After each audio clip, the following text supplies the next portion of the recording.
আমি আসছি সত্যি কথা বলতে, আহ, এখানে আসছি বেড়াতে, মানে ঘুরতে আসছি। আর প্রথমত এখানে একটা ইন্টারভিউ ছিল আজকে যুগ যুগান্তর চ্যানেলের। ওই ভাই আমাকে ইনভাইট করছে, আপনার পাশে এসে দাঁড়িয়ে আছে হিলাল ভাই। খুব ভালো মনের একজন মানুষ। সে আমাকে অনেক ইন্সপায়ার করে। সে আমাকে সবসময় বলে আপনার মন যা বলবে তাই করবেন, মানুষের কথা কখনো কানে নিবেন না, কারণ মানুষ আপনাকে নিয়ে সমালোচনা করবেই, কিন্তু আপনি সবসময় ইউনিক করার ট্রাই করবেন। আমি তার এই কথাটা আমি সত্যি অনেক হ্যাপি এন্ড আমি ইন্সপায়ার হয়েছি। আচ্ছা, আপনি তো মনে হয় এই পোশাক দিয়ে মডেলিংও করেন, তাই না? আমি সত্যি কথা বলতে এই এই ক্যারেক্টারের বাইরে আমাদের অনেক কন্টেন্ট করা হয়, রোমান্টিক, তারপর একটু ফানি বিনোদন টাইপের, বাট এই লুকটা যখন আমি নিই একটু আলাদা হয়ে যায়, মানে আমার ভিতরে একটা রাজা রাজা ভাব চলে আসে।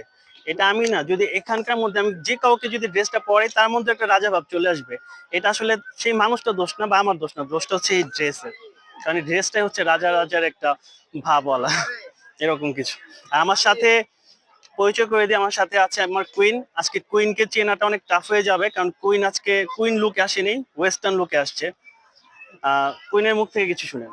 অ্যাকচুয়ালি আমি জানতাম না যে ও আজকে এই ড্রেসটা পরবে। আমি ভাবছি যে আমরা অন্যান্য দিনের মতো এমনিতে ভিডিও করার জন্য যাচ্ছি, এই জন্য আমি আর কি নর্মালি চলে আসছি। আমি যদি একটাবার জানতাম যে ও এই রাজার ড্রেসটা পরবে তাহলে অবশ্যই আমি রানী সেজে আসতাম।